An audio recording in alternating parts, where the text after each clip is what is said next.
The elevator doors slid open with a whisper of engineered precision, revealing the marble and gold interior of the Hotel Principe di Savoia's executive level.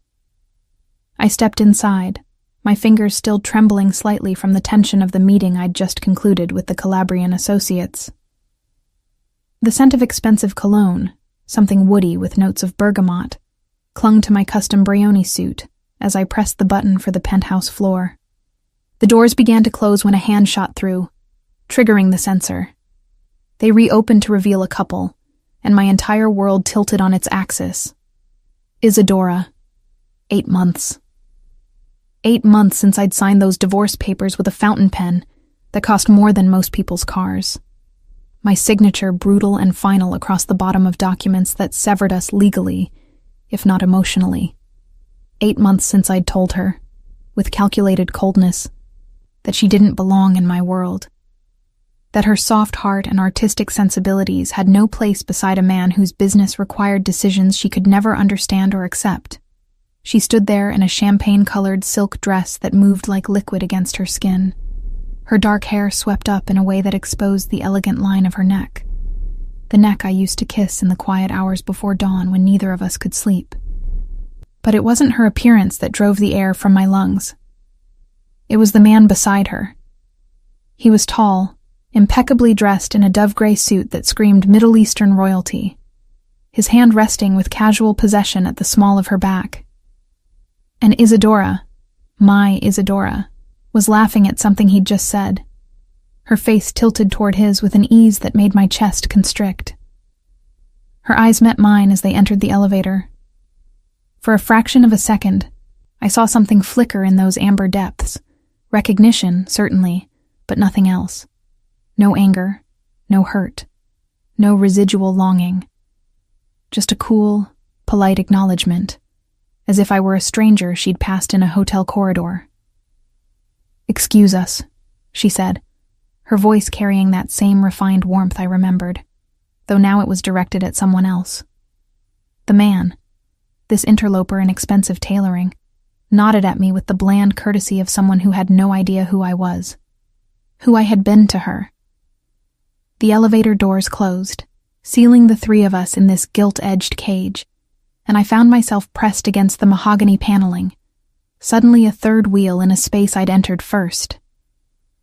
As I was saying, the man continued in lightly accented English, his voice cultured and confident. "The collection your curator recommended is exceptional.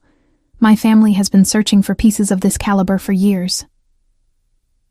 "I'm glad the selections meet your expectations, Sheikh Kenji," Isadora replied, and I watched, invisible, as she pulled a tablet from her clutch and swiped through images with the efficiency of someone completely in command of her element. "The Caravaggio is particularly significant, authenticated last year after decades of attribution disputes. Sheikh, of course, money, power, refinement, everything I'd once thought made me worthy of her, now embodied in this stranger who clearly saw what I'd been too arrogant to appreciate when I had it." The elevator climbed smoothly through the floors.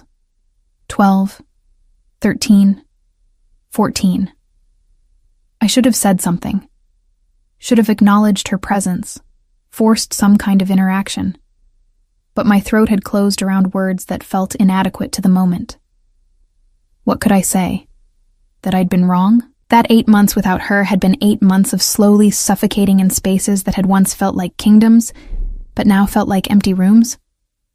Isadora's tablet chimed softly, and she glanced at the notification. "The auction house confirmed the private viewing for tomorrow at 10. Will that suit your schedule?" "Perfect," Sheikh Kenji replied. And then, and this was what unmanned me completely, he leaned closer to murmur something in her ear that made her smile. Not the polite professional smile she'd given me in the lobby of our lawyer's office when we'd signed the papers. This was genuine, reaching her eyes, crinkling the corners in a way I'd once believed was reserved for me alone. The elevator slowed as it approached my floor, the 23rd. I'd chosen this hotel specifically because I owned a stake in it, because the penthouse suite had the kind of security and privacy my business required.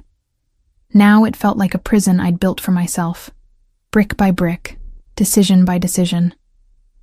The doors opened, and I should have exited. Should have walked away with whatever shreds of dignity I could salvage.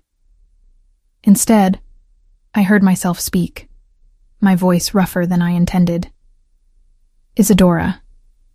She turned, finally looking directly at me for the first time since entering the elevator. Her expression was serene, politely inquiring, the face she might show to an acquaintance whose name she couldn't quite recall. Yes? Not Lucian. Not even Mr. Marchetti. Just yes, as if I were a stranger asking for directions. The doors began to close, their mechanism indifferent to the wreckage of whatever I might have said. Sheikh Kenji pressed the button to hold them open, his expression shifting to something more alert, more protective. "Do you know this man?" he asked Isadora, and there was steel beneath the courtesy. "We were acquainted once," she replied, her tone making it clear just how thoroughly in the past that acquaintance resided. She gave me a small, perfect smile, the kind she might offer to a server who'd brought the check. "I hope you enjoy your stay in Milan, Mr. Marchetti." Then she turned back to the sheikh, resuming their conversation about provenance and purchase prices, and I was dismissed, erased, made irrelevant in the story of her life, with a politeness more devastating than any anger could have been. The elevator doors closed, and I stood in the corridor, my reflection staring back at me from the mirrored wall opposite. Lucian Marchetti, 34 years old, heir to one of the most powerful families in the Italian underworld, worth hundreds of millions in legitimate businesses alone, feared and respected from Rome to Moscow, and completely, utterly destroyed by the silence of a woman I'd thrown away, because I'd been too proud to believe she could be both soft and strong, both artistic and resilient, both separate from my world, and yet the only thing that made it bearable. I walked to my suite on autopilot, my mind already spinning through calculations. Who was Sheikh Kenji? What was his connection to Isadora? And why, 8 months after I'd set her free, did the thought of her in another man's arms make me want to burn down half of Milan to get her back? My phone buzzed with a message from Dario, my second in command. Calabrian deal closed. They agreed to our terms. What's next? I stared at the screen, then typed a single word. Research. Because Lucian Marchetti had built an empire on information, on knowing every angle, every weakness, every pressure point. And if Isadora had moved on, had built a new life in the 8 months since I'd destroyed ours, then I would learn every detail of that life. Not to win her back. I wasn't delusional enough to think I deserved that chance. But because the alternative, the idea of simply letting her disappear into a future that didn't include me, was unbearable. The penthouse felt cavernous and cold as I entered, all marble and glass and carefully curated art that suddenly seemed like the hollow trappings they were. I poured myself 3 fingers of Macallan from the bar, the ritual automatic, and stood at the floor-to-ceiling windows overlooking the city. Somewhere in this sprawling metropolis, Isadora was laughing with a sheikh who looked at her the way I should have learned to look at her when I had the chance, with reverence instead of possession, with partnership instead of protection that felt more like a cage. My reflection in the glass looked back at me. Expensive suit, expensive watch, expensive everything, all of it worthless compared to what I'd given up. The whiskey burned going down, but it was nothing compared to the burn of her silence, her serenity, her absolute indifference. She hadn't shouted, hadn't cried, hadn't even looked at me with hatred. She'd looked at me like I was nobody, like I meant nothing, and somehow that was worse than anything else she could have done. I pulled out my phone and sent another message to Dario. Find out everything about Isadora Santelli, where she's working, who she's working with, every detail, especially anything about a Sheikh Kenji. The response came quickly. Boss, are you sure that's wise? I wasn't sure of anything anymore, except that 8 months of trying to forget her had failed spectacularly. and seeing her in that elevator had ripped open wounds I'd thought were scarring over. "Just do it," I typed back, because wisdom had never been my strong suit where Isadora was concerned. From the moment I'd met her in that gallery in Florence, her explaining the symbolism in a Botticelli to a group of enraptured tourists, her passion for art lighting her up from within, I'd wanted to own that light, to keep it for myself. And when I couldn't reconcile her softness with the hardness my world required, I'd done what I always did with problems. I'd eliminated the variable. I'd divorced her, told myself it was for her own good, and spent 8 months pretending I'd made the right choice. Now, watching the city lights blur through the expensive glass of my expensive prison, I finally admitted the truth I'd been avoiding since I'd signed those papers. I'd made the worst mistake of my life, and I had no idea how to fix it, or even if it could be fixed. But I knew one thing with absolute certainty. I couldn't let her go again, not without trying. Not without fighting for something I'd been too arrogant to fight for when it mattered. The question was whether she'd give me the chance, or whether her silence, that devastating, dignified silence, would be her final answer. The information came in faster than I expected. Dario's network was efficient, built on years of cultivating contacts in every corner of European society, legitimate and otherwise. By morning, I had a complete dossier on Isadora's life since our divorce, and reading it felt like discovering I'd known nothing about the woman I'd married. Isadora Santelli, 29 years old, was now the most sought-after independent art curator in Europe. Not working for a gallery or museum, she'd built her own consultancy, advising private collectors and institutions on acquisitions, authentications, and sales. Her client list read like a who's who of old money and new power: Russian oligarchs, American tech billionaires, Middle Eastern royalty. Sheikh Kenji al-Rashid was a Qatari prince, heir to a petroleum fortune and a passionate collector of Renaissance art. He'd hired Isadora 6 months ago to help him build what he was calling a cultural bridge between East and West, a private museum in Doha that would house some of the world's most significant Western masterpieces. And he was, according to Dario's sources, also courting her with an intensity that went well beyond professional interest. I sat in my office, a converted 19th century palazzo near the Duomo, and studied the photographs Dario had included. Isadora, at gallery openings in Paris, Rome, London. Isadora having lunch with clients at Michelin-starred restaurants. Isadora attending the Venice Biennale with Sheikh Kenji, the two of them photographed in that same easy intimacy I'd witnessed in the elevator. She'd built this life in 8 months. 8 months. While I'd been telling myself she'd struggle without my protection, she'd created her own empire, one built on expertise and passion rather than fear and force. "There's more," Dario said, entering my office without knocking, a privilege only he enjoyed. He was 52, had been with my father before me, and had the kind of loyalty that couldn't be bought or coerced. "The prince is hosting a private dinner tomorrow night. Invitation only. Isadora will be there. She's presenting the final pieces for his museum collection." I looked up from the photographs. "Get me an invitation." Dario's weathered face remained impassive. "Boss, inserting yourself into her professional life." "I didn't ask for advice, Dario. I asked for an invitation." He sighed, the sound carrying decades of watching Marchetti men make decisions they'd later regret. "The dinner is at the prince's suite in the same hotel, the Principe di Savoia." Of course it was. The universe had a sense of irony. "The guest list is carefully vetted," Dario continued. "You'd need a legitimate reason to attend. Some connection to art or culture that would justify your presence." I leaned back in my leather chair, thinking. The Marchetti family had diversified over the years, washing money through legitimate enterprises. Real estate, shipping, hospitality.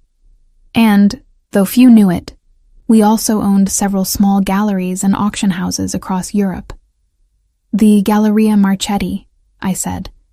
"We've been acquiring pieces for the new Milan location. I'm a collector with the resources to compete with anyone the prince might be courting. That's my justification." Dario nodded slowly. I'll make the arrangements. But Lucian? He used my first name, something he did only when speaking to me as the boy he'd helped raise rather than the boss he served. What's your endgame here? Because if it's to win her back, showing up at her professional engagements uninvited isn't the way. I'm not trying to win her back, I said, the lie smooth on my tongue. I'm protecting an investment. Isadora was my wife. Her reputation reflects on the Marchetti name. I need to ensure she's not being manipulated or put in danger by clients who might have ulterior motives. Even as I said it, I knew how hollow it sounded. Dario's expression said he knew it too. As you wish, he replied, and left me alone with the photographs and my rationalizations. The dinner was black tie, held in a private dining room that had been converted into a showcase for the pieces Isadora had selected. I arrived exactly on time, not early enough to seem eager, not late enough to be rude, and was greeted by Sheikh Kenji's assistant, a sharp-eyed woman who checked my credentials with the thoroughness of someone accustomed to vetting potential threats. Mr. Marchetti, she said, her accent British but her manner pure corporate efficiency. Sheikh Kenji is pleased you could join us. He's heard excellent things about your recent acquisitions for the Galleria Marchetti. I smiled, channeling the version of myself that had closed deals worth hundreds of millions, charming, cultured, completely in control. The Sheikh's reputation as a collector precedes him.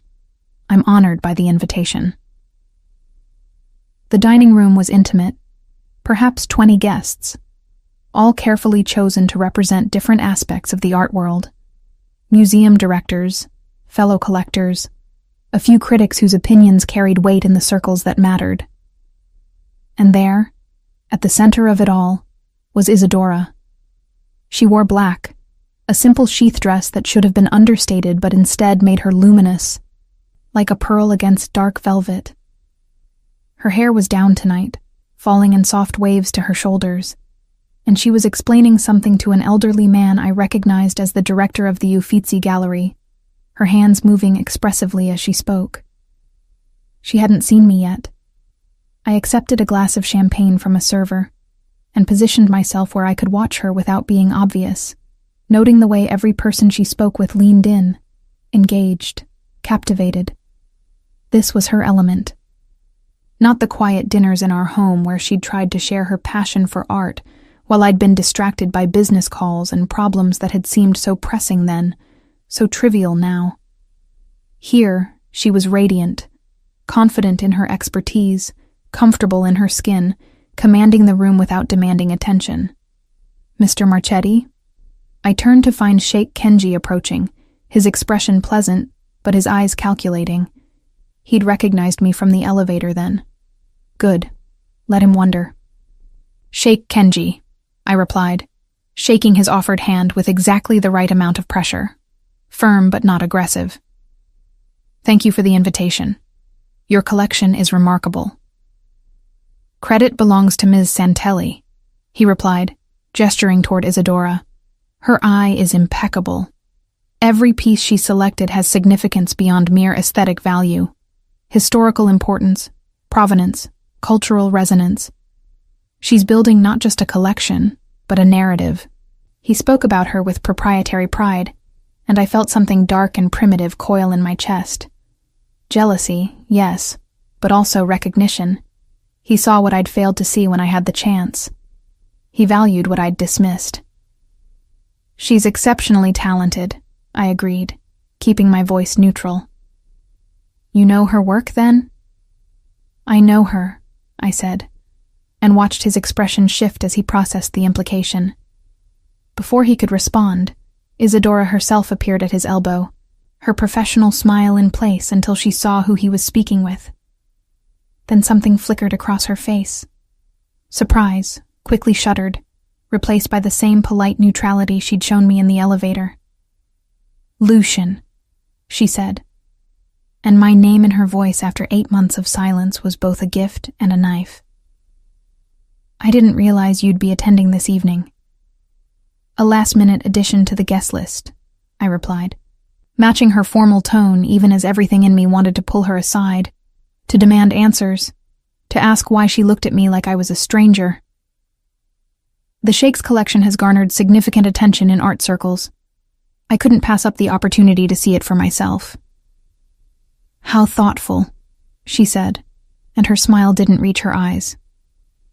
"Sheikh Kenji, if you'll excuse me, I should check on the final presentation arrangements." She slipped away before either of us could respond, moving through the crowd with practiced grace, and I was left with the Sheikh, who was now regarding me with considerably more interest. "You were married," he said. Not a question, a statement. "8 months ago, we divorced, amicably." His eyebrow lifted slightly at the last word, as if he doubted its accuracy. "And yet you've come to an event where she's the featured consultant. As I said, her work has garnered attention. The art world is smaller than people realize, Sheikh Kenji. Our paths were bound to cross eventually." "Indeed." He studied me with the same intensity I'd seen in the photographs, the look of a man accustomed to assessing value, whether of art or of people. "Ms. Santelli hasn't mentioned you." The words landed like a blow, though his tone was merely observational. Of course she hadn't mentioned me. Why would she? I was the past she'd moved beyond, the mistake she'd corrected. "She's professional," I said. I would expect nothing less. Dinner was announced, and we moved to the table, a long expanse of white linen and crystal that glittered under the chandeliers. I found myself seated, by design or coincidence, directly across from Isadora. Sheikh Kenji was at the head of the table, positioned so he could observe everyone, and I realized this entire evening was a performance, a way for him to showcase not just his collection, but his curator, his acquisition. Throughout the meal, Isadora discussed each piece with expertise and passion, explaining why it mattered, why it belonged in the collection, how it connected to the larger narrative the Sheikh wanted to build. I listened to her voice, watched her hands move, memorized the way she tilted her head when considering a question. And I saw the way Sheikh Kenji looked at her, not with the detached appreciation of an employer, but with the focused interest of a man who'd found something rare and had no intention of letting it go. Jealousy burned through me, irrational and intense. I had no claim on her. I'd given up that right when I'd signed the papers, when I told her she didn't belong in my world.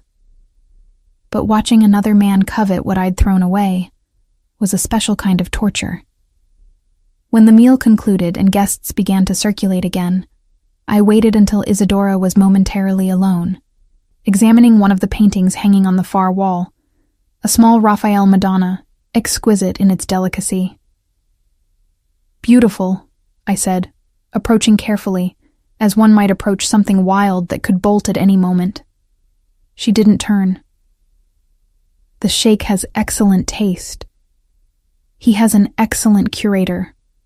Now she did turn, her amber eyes meeting mine with that same devastating neutrality. "Was there something you needed, Lucian?" The directness caught me off guard. The Isadora I'd known had been softer in her speech, gentler in her confrontations. This version was armor-plated in politeness, and I didn't know how to penetrate it. "I wanted to congratulate you," I said, "on your success, building a consultancy in less than a year. That's remarkable." "Thank you." 2 words.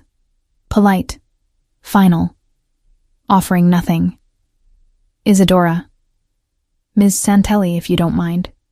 We're in a professional setting." The correction was delivered without malice, which somehow made it worse. I searched her face for any sign of the woman I'd married, the one who used to wake me in the middle of the night to share some insight about a painting, who'd left post-it notes with art historical jokes on my bathroom mirror, who'd looked at me like I was her entire world. All I saw was a successful, self-possessed woman who had moved on. "Of course," I said. "Ms. Santelli, I apologize for the familiarity." She nodded, accepting the apology with the same grace she might accept a compliment from a stranger. Then she excused herself and returned to Sheikh Kenji's side, leaving me standing alone in front of a Madonna who seemed to observe my failures with sympathetic eyes. I left shortly after, unable to stomach watching Isadora and the Sheikh together any longer. But as my driver navigated the late-night Milan traffic, I made decisions. If Isadora had built a new life, a new career, a new identity separate from me, then I would understand every aspect of it. Not to destroy it, I'd caused enough destruction, but to know her again, this new version she'd become. And if Sheikh Kenji or anyone else thought they could claim her without challenge, they would learn that Lucian Marchetti didn't concede territory he valued. Even if that territory was a woman's heart he'd once broken. Even if she'd made it clear, without ever raising her voice or shedding a tear, that he had no right to fight for it. I pulled out my phone and texted Dario. I need a comprehensive report on every client Isadora is currently working with, every auction she's attending, every gallery opening on her calendar. And I want to know more about Sheikh Kenji, his interests, his weaknesses, his intentions toward her. The response was immediate. Boss, this is stalking territory. I stared at the message, then typed back. No, this is intelligence gathering. There's a difference. Even as I sent it, I knew the line I was crossing, knew that what I was doing was obsessive, potentially destructive, but I couldn't stop. 8 months of her absence had taught me nothing except that I couldn't live without her. And if she wouldn't speak to me, wouldn't acknowledge our history, wouldn't give me a chance to explain or apologize or beg, then I would make her notice me another way. Whatever it took. 3 weeks after the dinner, I'd become a ghost in Isadora's professional life. Invisible, but omnipresent. Every auction she attended, I was there, bidding against her clients, driving up prices on pieces she'd recommended. Every gallery opening she consulted for, I made appearances, my presence noted by society photographers and art world gossips. Every article about her rising success, I ensured the Marchetti name was mentioned nearby, a reminder that we were still connected, still orbiting the same circles. I told myself it was business. The Galleria Marchetti was a legitimate enterprise, and my interest in the art world was genuine, even if it had been dormant during our marriage. But late at night, alone in the penthouse that still smelled faintly of her perfume in the closet where her clothes had once hung, I admitted the truth. I was trying to get her attention by any means necessary, and it was working. Mr. Marchetti, her voice, cool and professional, came through my phone one Thursday afternoon. We need to talk. I'd been in a meeting with the Venetian contacts, discussing territory disputes that seemed absurdly petty compared to the sound of her saying my name. I dismissed everyone with a gesture. Isadora. Ms. Santelli, she corrected. I'm calling because your recent activities are affecting my business. You've bid against 3 of my clients in the past 2 weeks, driving acquisition costs beyond their budgets. You've attended events where your presence serves no clear purpose except to distract from the artists being showcased. And you've had lunch with 2 collectors who were considering your services? I finished. Yes, and I recommended you enthusiastically. Was that also a problem? Silence on the other end, the kind that suggested she was choosing her words carefully, exercising the control that had become her signature. What do you want, Lucian? The question was direct, cutting through the pretense. I leaned back in my chair, looking out at the Milan skyline, and considered honesty. To talk to you. You won't return my calls. You won't meet with me privately. This seemed like the only way to get your attention. So you're sabotaging my professional relationships? I'm participating in the art world. If that happens to bring us into proximity, don't. Her voice, still controlled, now carried an edge. Don't insult my intelligence by pretending this is coincidence. You've never cared about art, Lucian. You thought my passion for it was charming, but ultimately frivolous. So this sudden interest is transparent. She was right, of course. During our marriage, I'd indulged her love of art the way one might indulge a child's hobby, supportive but dismissive, never understanding that it was the core of who she was. Perhaps I've changed, I said. People don't change, Lucian. They just reveal who they always were. The words landed with precision, and I wondered which version of me she thought was the revelation. The man who'd married her, or the man who'd divorced her.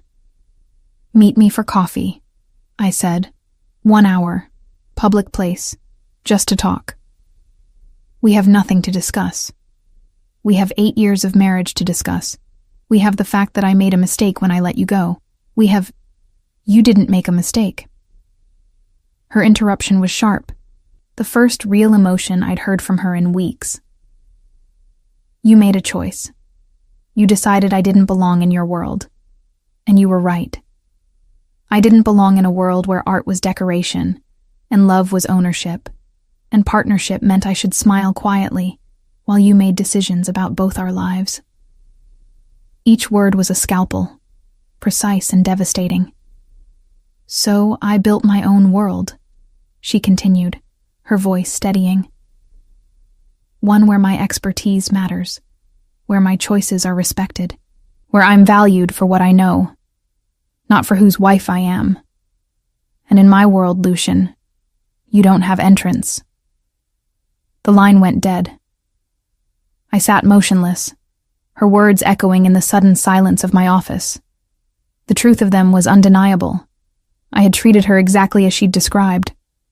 I'd loved her, yes, but I'd loved her the way I loved my collection of vintage watches. Beautiful things to be protected and possessed, not partners with their own agency and ambitions. My phone buzzed with a message from Dario. The Vienna auction is tomorrow. Isadora will be there representing the Sheikh. Do you still want me to arrange your attendance? I stared at the message for a long moment, then typed, No. Cancel it.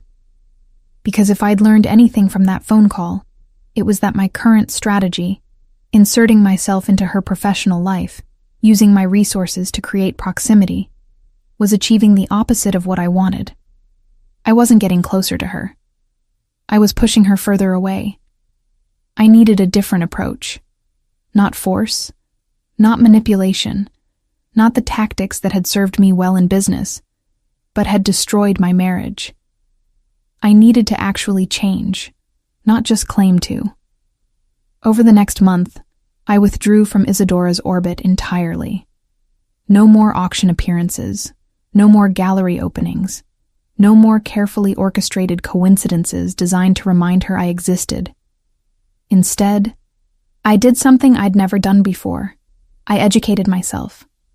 I hired Dr. Alessandra Ricci, a professor of art history at the University of Milan, to teach me what Isadora had tried to share during our marriage, and I'd been too arrogant to learn.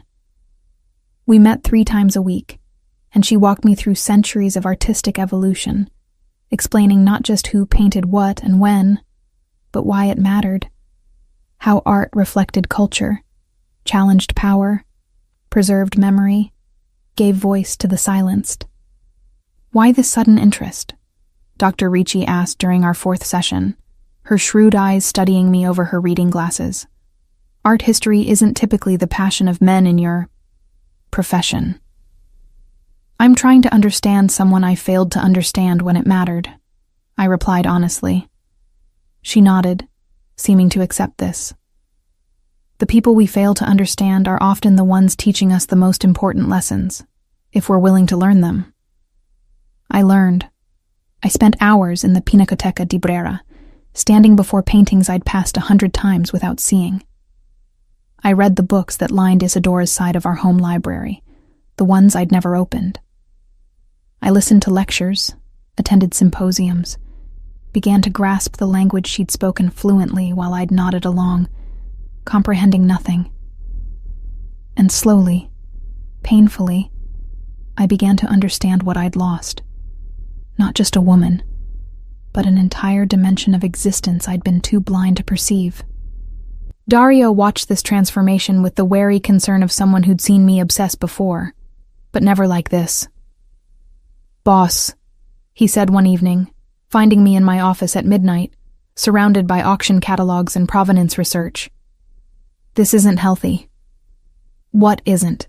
"Whatever this is." He gestured at the papers covering my desk. "You're not trying to win her back. You're trying to become someone you're not." "Maybe I'm trying to become someone I should have been all along." He shook his head. "Lucian, you are who you are. That's not going to change because you can now identify a Caravaggio from across a room." "Then what do you suggest?" I snapped, frustration bleeding through my carefully maintained control. "That I just accept that I destroyed the best thing in my life because I was too stupid to see its value. I suggest you accept that some things, once broken, can't be fixed. That some people, once they leave, don't come back. That maybe the kindest thing you can do for Isadora is let her build her life without you haunting the edges of it."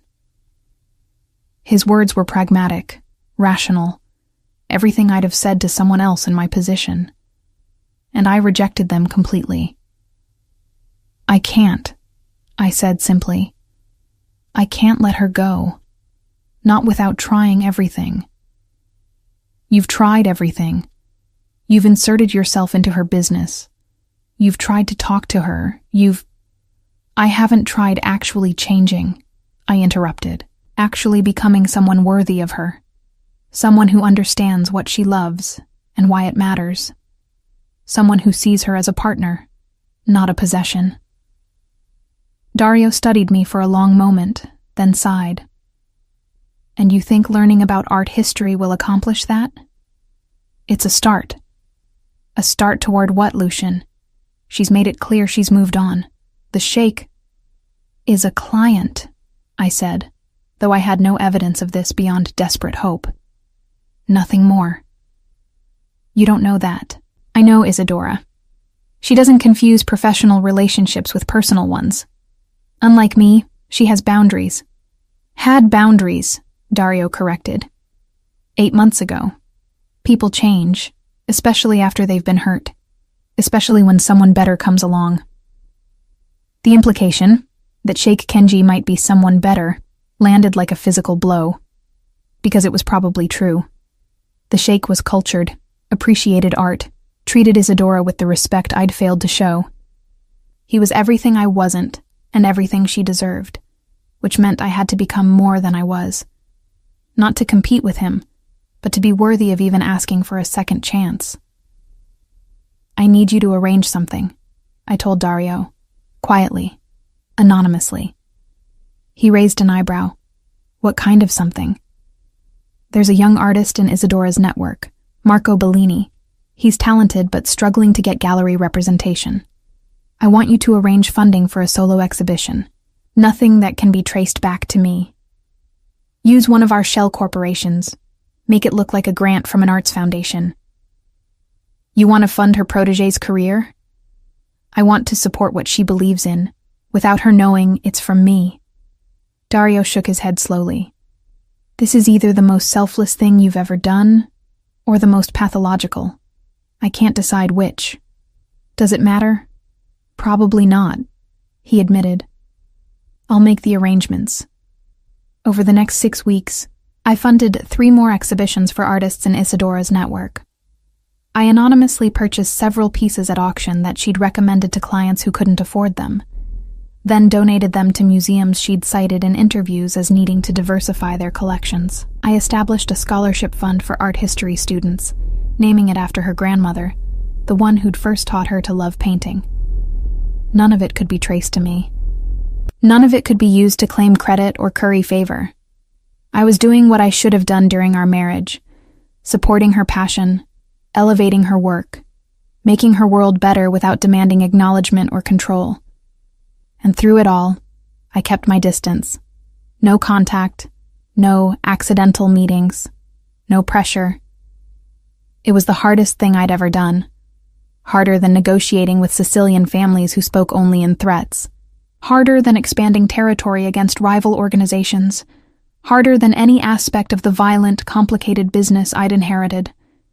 because every day I didn't see her, didn't hear her voice, didn't know what she was doing or who she was with, was a particular kind of torture. But I endured it, because Dario was right about one thing. I couldn't force this, couldn't manipulate or coerce or intimidate my way back into her life. I could only change myself and hope that somehow, eventually, she might notice. 2 months after our phone call, I was finishing a meeting with the Galleria Marchetti's new director, a brilliant curator I'd hired away from the Peggy Guggenheim collection, when my phone buzzed. Isadora's name appeared on the screen, and my heart stopped. "Can you meet me?" The text read, "There's something we need to discuss. Tomorrow, 3 p.m., Café Verdi." I stared at the message for several seconds, rereading it to confirm it was real, that I hadn't conjured it from desperate wishful thinking. Then I replied, "I'll be there." Café Verdi was Isadora's choice, and that told me everything. It was a small establishment near the Brera district, frequented by artists and students, worlds away from the high-end venues where our previous encounters had occurred. Neutral ground, but ground she controlled through familiarity. I arrived 15 minutes early, which was unlike me. I was a man who made others wait, who used punctuality as a power play. But this wasn't a negotiation. This was Isadora, and the usual rules didn't apply. She appeared exactly at 3, wearing jeans and a cream sweater, her hair in a simple ponytail. She looked younger than at the formal events, more like the woman I'd married before I'd turned our relationship into a series of performances and power struggles. "Thank you for coming," she said, sliding into the chair across from me. A waiter appeared, and she ordered an espresso without consulting me, which was oddly reassuring. She wasn't trying to manage my comfort, wasn't performing for me. "I wasn't sure you'd actually show," she admitted once the waiter left. "After everything." "I'll always show up for you," I said, then immediately regretted the presumption. "I mean, I know what you meant." She folded her hands on the table, and I noticed she wasn't wearing rings. She'd worn them during our marriage. A collection of vintage pieces she'd found at estate sales, each with a story she'd shared with me while I'd only half listened. Now her fingers were bare. "I've been hearing things," she said, "about anonymous funding for emerging artists, about collections being donated to museums, about scholarships established in my grandmother's name." My chest tightened. I'd been so careful to keep it untraceable, to ensure she wouldn't know. "I'm not sure what this has to do with me," I said carefully. "Lucian." She said my name with a mixture of exasperation and something that might have been amusement. I've spent my entire professional life researching provenance, tracing ownership through layers of deliberate obscurity. Did you think I wouldn't eventually trace the shell corporations back to Marchetti Holdings? I had no response to that. She'd outmaneuvered me with her own expertise, which was somehow both humiliating and impressive. "Why?" she asked. "Why fund my artists, donate to my causes, establish scholarships in my family's name? What's the end game, Lucian?" The espresso arrived, providing a momentary reprieve. I watched her add sugar, stir precisely 3 times. The same ritual I'd witnessed 1,000 mornings during our marriage, and realized there was no point in strategy or deception. "There's no endgame," I said. "Or if there is, it's the hope that maybe, eventually, you'll believe I've changed. People don't change. You said that before. But what if you're wrong? What if people can learn, can grow, can become better versions of themselves?" She sipped her espresso, studying me over the rim of the cup. "And you think you've become a better version of yourself?" "I think I'm trying to. I've spent the past 3 months learning everything I should have learned when we were married. About art, about culture, about why these things matter. Not to impress you or win you back, but because I finally understand that I failed you, not just as a husband, but as a person who claimed to care about you. while never bothering to understand what you cared about. She set down her cup carefully. You hired Dr. Ricci. It wasn't a question, and I realized Isadora's network in the Milan art world must have informed her of my educational endeavors. I did. Why? Because you tried to share your passion with me for 8 years, and I was too arrogant to listen. Because I wanted to understand what I'd dismissed. Because I stopped, choosing words carefully. Because loving you meant I should have loved what you loved, not just tolerated it. Loved. She focused on the past tense.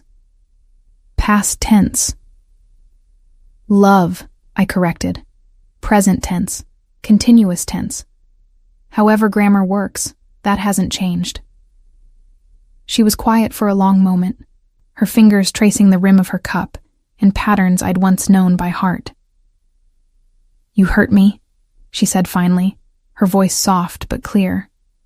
Not with violence or cruelty in the traditional sense, but with dismissal. With making me feel like everything I valued was frivolous compared to your world. With loving me, but not respecting me, which might be worse than not loving me at all. Each word was a blade, but I deserved every cut. I know. And you think funding some exhibitions and taking art history classes fixes that? No. I met her eyes. I think it's the beginning of trying to become someone who wouldn't make those mistakes again. Someone who sees you as an equal, not an acquisition. Someone who understands that your world has just as much value as mine. Probably more. She laughed, but without humor. Probably more, still measuring, still comparing. Even in your apology, Lucian, you can't help but rank things. She was right, and the realization was like ice water. Even in trying to change, I was falling back into old patterns. You're right, I said. I'm sorry. Your world has value. Period. Not in comparison to anything else. It has inherent value because it matters to you. Because art matters. Because culture and beauty and meaning matter. I should have seen that from the beginning. She searched my face, and I let her look, hiding nothing. Let her see the regret, the longing, the desperate hope that maybe this conversation was leading somewhere other than final closure. Sheikh Kenji asked me to marry him, she said abruptly. The world tilted. I'd known this was possible, probable even, but hearing it stated so baldly was different from knowing it theoretically. And, I managed to ask, though my voice sounded distant to my own ears, and I told him I needed time to think about it. Not yes, not yet. The relief was dizzying. He's a good man, she continued. He respects my work. He values my expertise. He's building something beautiful in Doha, and he wants me to be part of it. Not as a wife who stays home, but as a partner who helps shape his cultural vision. Everything I should have offered her and hadn't. He sounds perfect for you, I said, the words costing me everything. He does, doesn't he? She smiled, but it was sad. Everything I thought I wanted. Everything you weren't. Then why haven't you said yes? She was quiet for so long I thought she wouldn't answer. When she finally spoke, her voice was barely audible over the cafe's ambient noise. Because I don't love him. I respect him. I enjoy working with him. But I don't love him. And after being married to someone I loved but who didn't respect me, I'm not sure I can marry someone I respect but don't love. Hope, dangerous and fragile, flickered to life in my chest. Isadora. Don't. She held up a hand. Don't say anything. I didn't tell you this to give you hope or to invite you back into my life. I told you because you asked why I haven't accepted his proposal, and I'm trying to be honest. About everything. Then let me be honest too, I said. I made the worst mistake of my life when I let you go. Not because I lost a wife, but because I failed you. I failed to see what I had, to value it, to cherish it. And I've spent 8 months trying to forget you, and 3 months trying to become someone worthy of even asking for forgiveness. Is that what you want? Forgiveness? I want you, I said. I want another chance. I want to show you that I can be the partner you deserved all along. But I know I have no right to ask for any of that. So yes, if forgiveness is all you can offer, I'll take it. I'll take whatever you're willing to give. She stood then, gathering her bag, and panic seized me. This couldn't be how it ended, with her walking away while I'd finally been honest. I need to think, she said. About a lot of things. About Kenji's proposal. About your transformation, if that's what it really is. About what I want for my future. Can I see you again? I asked. Just to talk? I don't know if that's wise. Probably not, I agreed. But I'd like to try anyway. She looked at me for a long moment, her expression unreadable. Then she nodded once. I'll think about it. And then she was gone, leaving me at the small table with 2 empty espresso cups and a heart that felt simultaneously crushed and hopeful. Dario was waiting when I returned to the office, his expression grim. We have a problem, he said. The Calabrian families are moving against us. They think your distraction with personal matters has left vulnerabilities in our territory. For years, this would have been my first priority, protecting the business, maintaining power, crushing threats before they could materialize. Now, I felt only detachment. Handle it, I told him. Use whatever resources necessary. I trust your judgment. He stared at me as if I'd spoken a foreign language. You want me to handle a territorial dispute without your direct involvement? I hired you for your expertise, Dario. I should have been trusting it all along rather than micromanaging everything. Deal with the Calabrians. I have more important things to focus on. More important than territory disputes? Yes. Than business? Yes. Than any of it? I met his eyes. I let the best thing in my life slip away because I thought all of this mattered more. I'm not making that mistake twice. For the first time in the 20 years I'd known him, Dario smiled. Genuinely smiled. Not the grim professional expression he usually wore. It's about time you figured that out, boss. Over the next 3 weeks, I lived in a state of suspended anticipation, waiting for Isadora to contact me, to tell me she'd thought about it, to give me an answer of any kind. The silence was worse than rejection would have been. I continued my education with Dr. Ricci, read everything I could find that Isadora had written or been quoted in, tried to understand the woman I'd married and failed to know, and I made a decision. If she chose Sheikh Kenji, if she decided that a man who'd respected her from the beginning was better than a man trying to learn respect after the fact, I would accept it. I would withdraw completely. No more interference. No more sabotage. No more haunting the edges of her life. But not before I said everything I needed to say. I drafted a letter, not an email, not a text, but an actual letter written by hand on thick paper. I rewrote it 7 times before I was satisfied, and even then, it felt inadequate to what I wanted to express. I was sealing the envelope when my phone rang. Isadora's name on the screen. I answered, my voice steady despite the chaos in my chest. Hello. Can you meet me tomorrow? She asked. Same place, same time? I'll be there. Good. We need to talk about what happens next. The line went dead, and I sat holding the phone, the letter in my other hand, wondering if what happens next meant goodbye, or something else entirely. Either way, tomorrow would change everything. Again. I arrived at Cafe Verdi 30 minutes early this time, the letter folded in my jacket's inner pocket like a talisman. The same waiter from before nodded in recognition, and I wondered if he knew he was witnessing the slow-motion collapse and possible resurrection of my life. Isadora arrived precisely on time again, this time in a navy dress that reminded me of the one she'd worn to the gallery opening where we'd met 12 years ago. Before marriage, before I'd ruined everything. "Thank you for coming," she said, taking the same seat as before. The waiter brought her espresso without asking, suggesting she'd been here often enough to have a usual order. "I have something to say first," I told her, pulling out the letter. "Before you tell me whatever you've decided, I wrote this because I needed to say it properly, without interruption or improvisation." She took the envelope, her expression wary but curious. "Should I read it now?" "Only if you want to."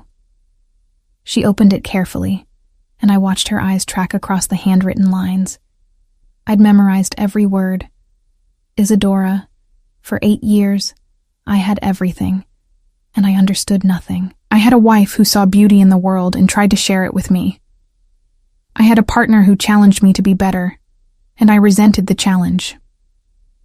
I had love freely given, and I treated it as a commodity to be managed rather than a gift to be cherished. You asked me once what I was afraid of. I told you nothing, because that's what men in my position are supposed to say. The truth I was too cowardly to admit then. I was afraid that if I truly saw you, truly understood the depths of your mind and the strength of your spirit, I would realize how inadequate I was by comparison. So I dismissed what I didn't understand.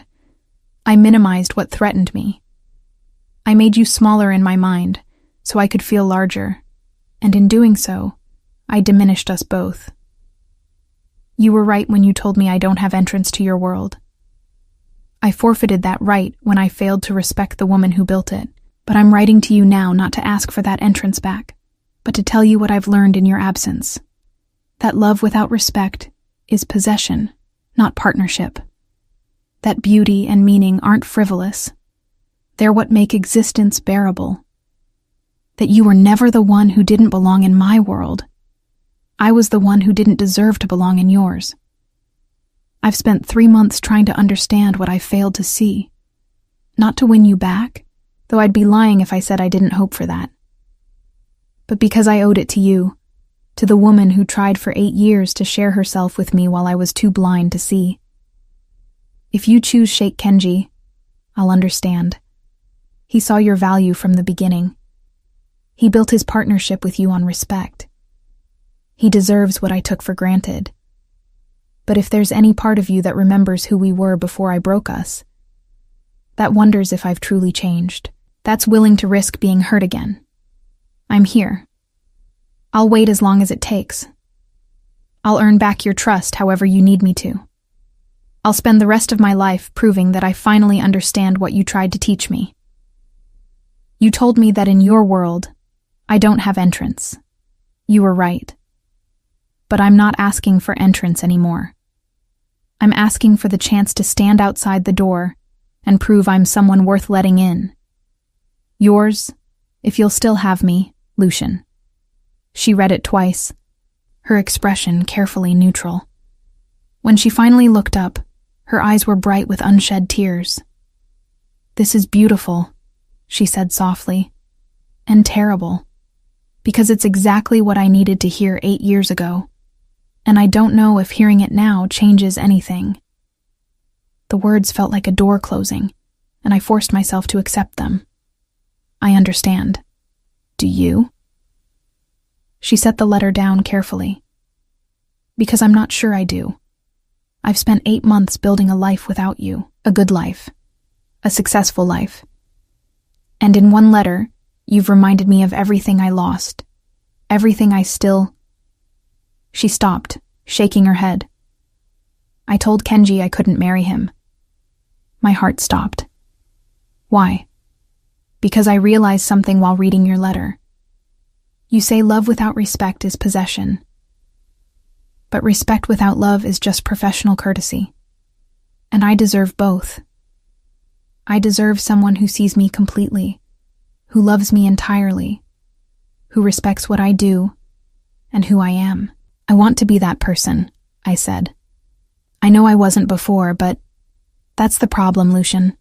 I don't know if you've changed or if you've just gotten better at saying what I need to hear. I don't know if this transformation is real or if it's just another strategy, another way to get what you want. How can I prove it's real? She laughed, but it was bitter. That's the thing. You can't. Trust isn't something you can prove with grand gestures or written declarations. It's built in small moments over time. And we don't have time. You destroyed that when you divorced me. Then give me time now, I said. However much you need. I'll wait. For how long, Lucian? A month? 6 months? A year? And what happens when you get impatient, when I'm not coming back fast enough? Do you start sabotaging my clients again? Do you insert yourself into my life until I have no choice but to deal with you? The accusation stung because there was truth in it. That had been my initial strategy, and it had failed spectacularly. I won't, I said. I'll give you space. Complete space if that's what you need. No contact, no interference, no pressure, just... I struggled to find words that wouldn't sound manipulative. Just know that I'm here, that I've changed, or I'm trying to, that I finally understand what I lost. She stood, gathering her bag, and I recognized the finality in the gesture. I need to think, she said, about everything, about whether I can trust this change, whether I even want to, about what I want my life to look like going forward.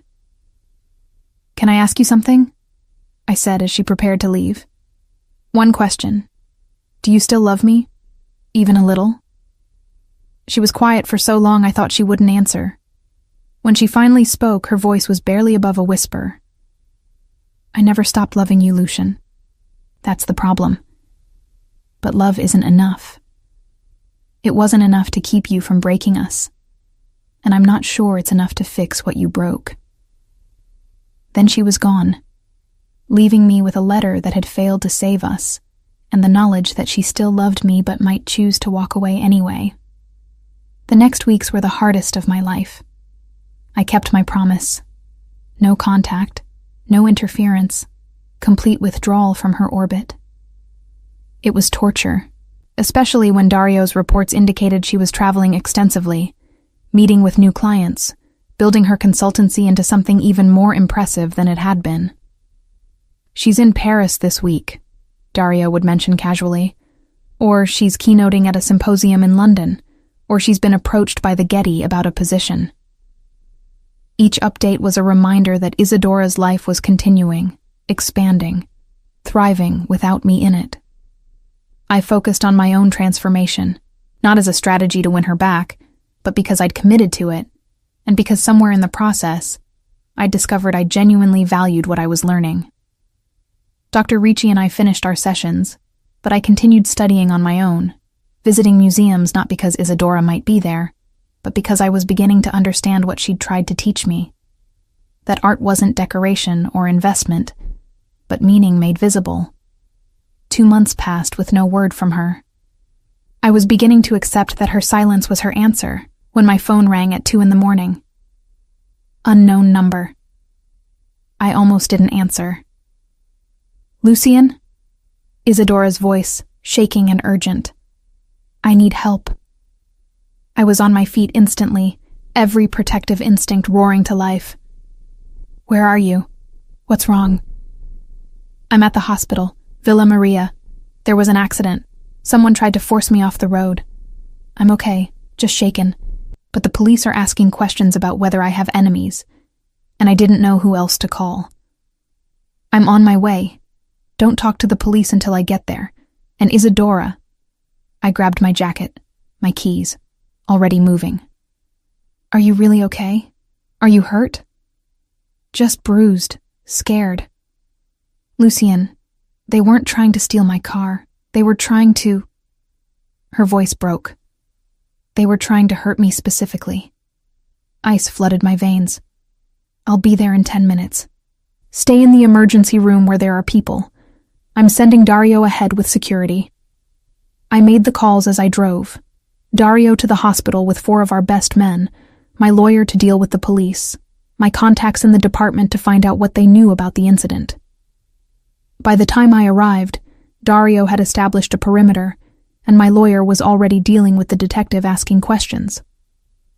I found Isadora in a private examination room, a blanket wrapped around her shoulders despite the warm night, her face pale but composed. "Tell me everything," I said, pulling a chair close to her bed. She did. How she'd been driving back from a late meeting with a client, how the black SUV had appeared from nowhere, how it had tried to run her off the road 3 times before she'd managed to get onto a busy street where witnesses made them back off. "Did you get a license plate?" "Partial. The police have it. I already had people running it through channels the police couldn't access. Within an hour, I'd have a name, an address, and a very short timeline before whoever had tried this disappeared." "This is because of me," Isadora said quietly. "Isn't it?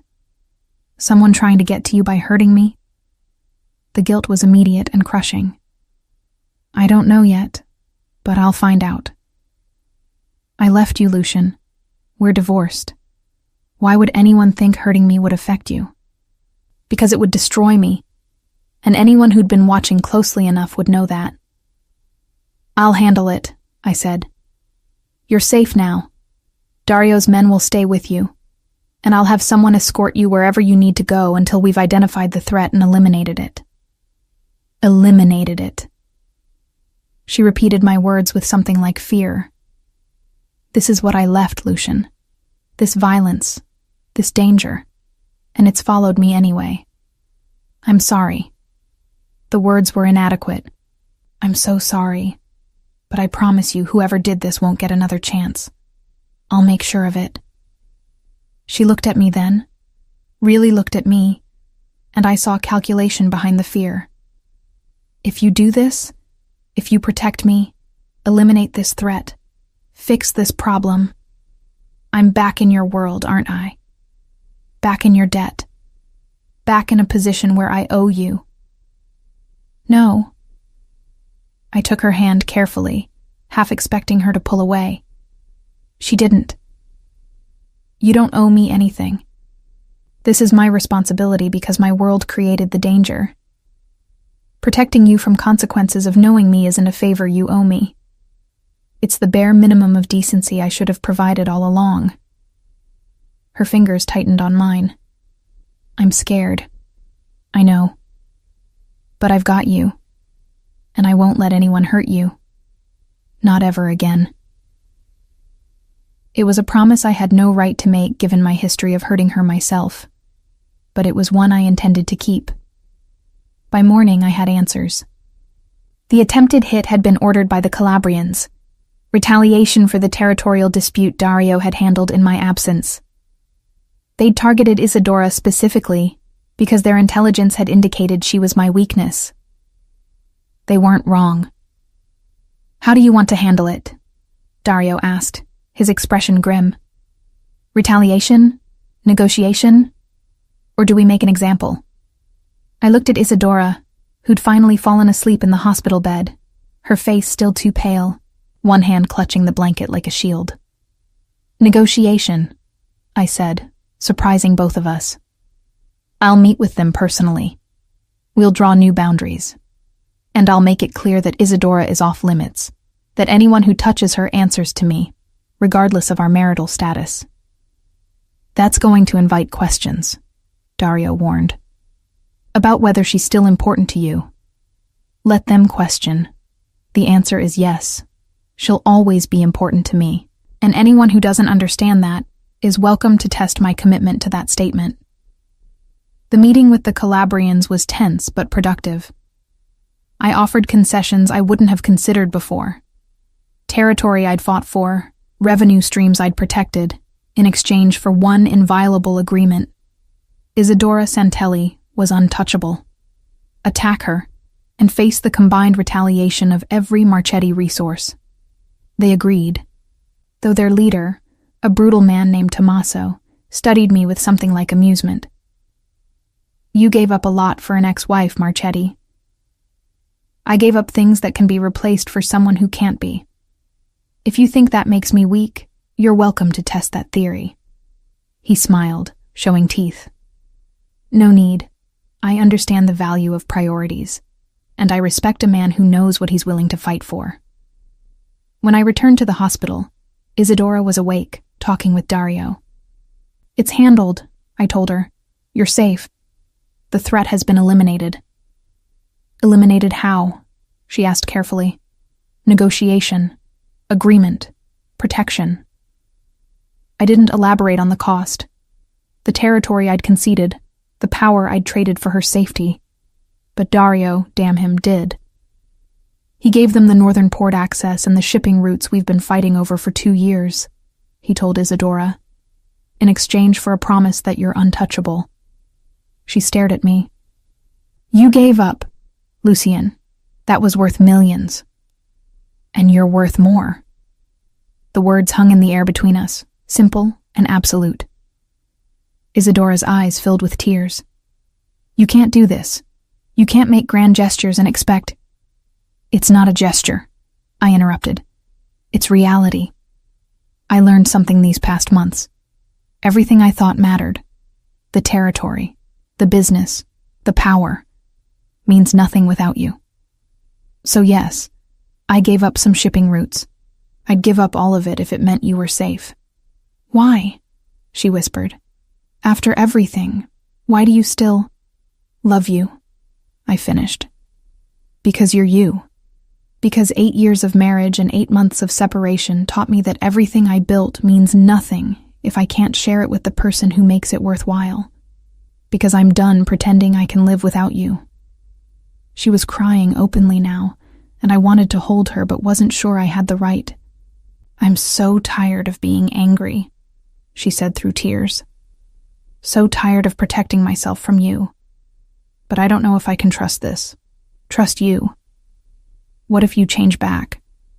What if this is temporary? Then judge me by my actions, not my words. I've spent 3 months learning what you tried to teach me. I've spent the last 2 hours proving that you matter more than business. Let me spend the next year, the next decade, the rest of my life showing you that this change is permanent." She looked at me for a long moment, tears still streaming down her face.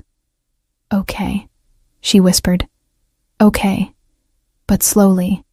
We start over, build trust, see if this can actually work." "Starting over sounds perfect," I said, and finally, I pulled her into my arms, holding her carefully as she cried against my chest. It wasn't forgiveness, it wasn't reconciliation, but it was a chance, and that was more than I deserved. The rebuilding happened in increments so small they were almost invisible. Coffee meetings that became lunches, lunches that became dinners, dinners that became long walks through Milan discussing art and business, and everything we'd missed in each other's lives. Isadora set the pace, and I followed, patient in a way I'd never been before. When she needed space, I gave it without complaint. When she wanted to talk, I listened without trying to fix or control. When she shared her fears about trusting me again, I acknowledged them rather than dismissing them. "This is different," she said one evening, 3 months into our careful reconstruction. We were in her apartment, a space I'd never seen, decorated with her art and her taste, no trace of my influence. "You're different. Or maybe you're finally seeing who I should have been all along," I replied. "Maybe." She was curled on her sofa, a book about Baroque painting in her lap, but I'm still scared. What happens when the newness wears off? When I frustrate you or disagree with you? Will you revert to the man who thought his way was the only way? I hope not. But Isadora... I set down my own book, an analysis of Caravaggio's use of light that Dr. Ricci had recommended. I can't promise I'll never make mistakes. I can only promise I'll recognize them faster and correct them sooner, that I'll listen when you tell me I'm wrong, that I'll value your perspective as much as my own. She studied me with those amber eyes that saw everything. "You gave up the Calabrian territories for me." "I did. Dario says it's caused problems with your position, made some of the families question your priorities. Let them question. My priorities are exactly where they should be. And if they challenge you? If this costs you the business you've built? I crossed to the sofa, sitting beside her carefully, not touching, but close enough to feel her warmth. Then it costs me the business. Isadora, I spent 34 years building an empire. It took me 8 months without you to realize that empire means nothing if I'm alone in it. I'd rather have you and nothing else than have everything without you. She was quiet for a long moment. I told Sheikh Kenji about us, about you, about the fact that we're trying again. My chest tightened. What did he say? He asked if I was sure, if I could really trust someone who'd hurt me before. And I told him I wasn't sure, but I was willing to try. She smiled slightly. He said if you hurt me again, he'd personally fund a collection of art dedicated to exposing powerful men who abuse their positions. He's very creative with his threats. I like him more already, I said, meaning it. And he's not wrong to worry. I did hurt you. I don't deserve this second chance. No, she agreed. You don't. But I'm giving it to you anyway because I've learned something too. I'm strong enough to walk away if you betray my trust again. I don't need you, Lucian. I want you. There's a difference. The distinction was everything. She wasn't staying because she was trapped, or dependent, or afraid to be alone. She was choosing me, actively, with full knowledge of who I'd been, and cautious hope about who I was becoming. I won't betray that trust, I promised. Not again. 6 months after we began rebuilding, Isadora invited me to her gallery, a space she'd recently acquired in the Brera district, currently empty except for the potential she saw in its bones. I want your opinion on something, she said, her voice carefully casual. If you're interested. We walked through the space together, and she explained her vision. Not a traditional gallery, but a rotating exhibition space focused on emerging artists, a place where talent could be showcased regardless of commercial viability or establishment connections. It's risky, she admitted. I'll need significant funding, and the return on investment isn't guaranteed.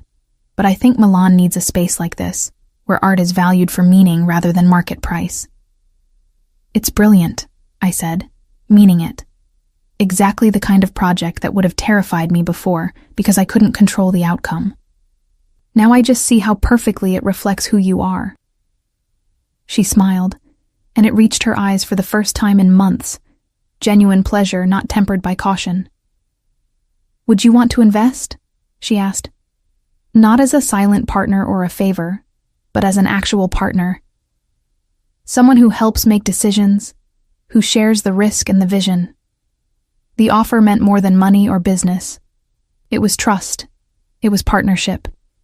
It was a chance to build something together as equals. I'd be honored, I said. On one condition. You make all the curatorial decisions. This is your vision, your expertise. I can handle logistics, funding, security, but the art, the direction, the meaning, that's yours. She turned to face me fully, and I saw tears in her eyes. You really have changed. I've learned, I corrected, from the best teacher I could have had. The kiss, when it happened, felt like coming home. Soft and careful, but with the promise of more, of rebuilt intimacy and hard-won trust. We didn't rush it. We took our time, rebuilding not just our relationship but ourselves, becoming people who could be together without destroying each other. 2 years after that elevator encounter in the Hotel Principe di Savoia, Isadora's gallery opened to critical acclaim. The first exhibition featured Marco Bellini, the young artist whose career I'd anonymously supported, and the opening night was packed with collectors, critics, and artists, all celebrating not just the work, but the space itself. I stood to the side, watching Isadora move through the crowd with confidence and grace, explaining pieces, making introductions, creating connections. This was her element, and I was merely a guest in it, supporting but not controlling, present but not possessive. "You look happy," Dario observed, appearing at my elbow with 2 glasses of wine. "I am," I said, accepting the glass. "For the first time in years, I actually am. She's good for you, makes you better. She always did. I was just too stupid to see it. And now I see it, and I work every day to deserve it."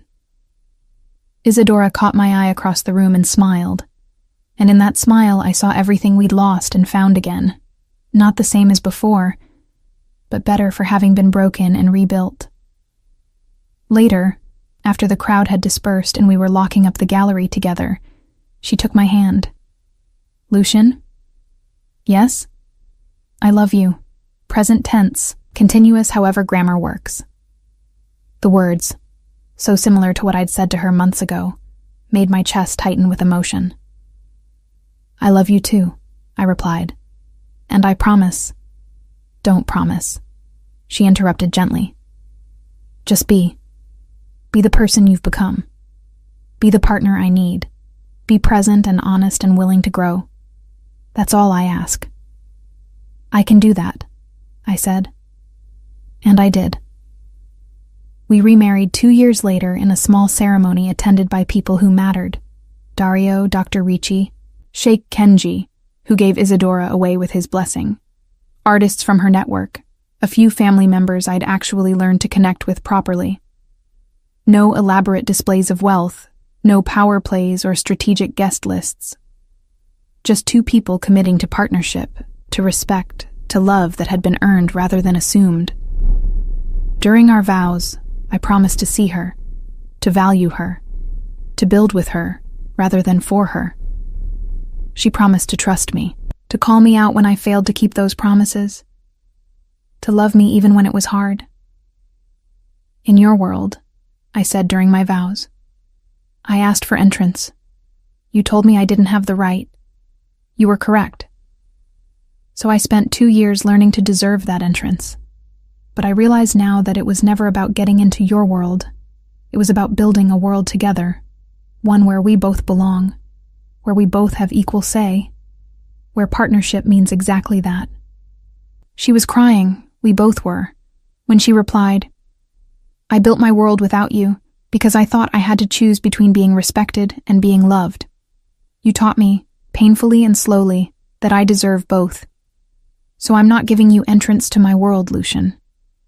I'm merging it with yours, creating something new, something ours." Silence had brought us to this point. Her silence in the elevator that had destroyed my arrogance. My silence as I learned to listen rather than speak. Our shared silence as we rebuilt trust one careful moment at a time. But this silence, standing before friends and family with our hands joined and our futures intertwined, was different. This was the silence of understanding, of completion, of 2 people who had finally learned what the other had been trying to say all along. I was 38 now, and Isadora was 32. We'd lost years to my pride and ignorance. But we had decades ahead to build what we should have had from the beginning. A partnership based on mutual respect, shared passion, and love that had been tested and proven. "You may kiss your bride," the officiant said, and I did, sealing promises I fully intended to keep. Later, at the small reception in Isadora's gallery surrounded by art she'd curated and people she'd chosen, I found myself standing alone for a moment, watching my wife laugh with Sheikh Kenji about something only they understood. Dario appeared beside me. "Any regrets?" "Only that it took me so long to get here," I replied honestly. "But no regrets about this." "Good. Because she'll leave you again if you mess it up." "I know." And I did know, which was perhaps the best guarantee I could offer, the knowledge that her love was freely given and could be freely withdrawn, that I had to earn it every day through action rather than assumption. "Lucian," Isadora's voice pulled me from my thoughts. She extended her hand. Come. There's someone I want you to meet, an artist from Prague who's doing incredible work with light and shadow. I think you'll appreciate the Caravaggio influences. I took her hand, letting her lead me toward this new introduction, this new connection, this moment in the life we'd built together. In another life, I would have dismissed her enthusiasm, or controlled the interaction, or found a way to assert dominance. In this life, I simply listened as she explained what made the artist's work significant, watched her face light up with passion, and thanked whatever forces had given me a second chance to love her properly. From a silence in an elevator, we'd created a language of our own. From destruction, we'd built something stronger. From my refusal to see her value, I'd learned to appreciate every facet of the woman I'd almost lost forever. And from the ashes of our first marriage, we'd created something new, not perfect, but real. Not without struggle, but with the commitment to face that struggle together. What are you thinking? Isadora asked softly as we stood together later, watching the last guest depart. That I'm the luckiest man alive, I replied honestly. That you gave me something I didn't deserve and I'll spend the rest of my life being worthy of it. She smiled, leaning into my shoulder. You're worthy of it now. That's what matters. And in that moment, surrounded by art she loved and had taught me to love, in a space we'd built together as true partners, I finally believed her. The silence that had destroyed me had also saved me. It had forced me to listen, to learn, to change in ways I'd never thought possible. And now, with Isadora beside me and decades stretching ahead of us, I finally understood what she'd been trying to tell me all along. Love without respect is just possession. But love with respect, that's partnership. That's everything. That's what we'd built from the ruins of what I'd destroyed. And I would never take it for granted again.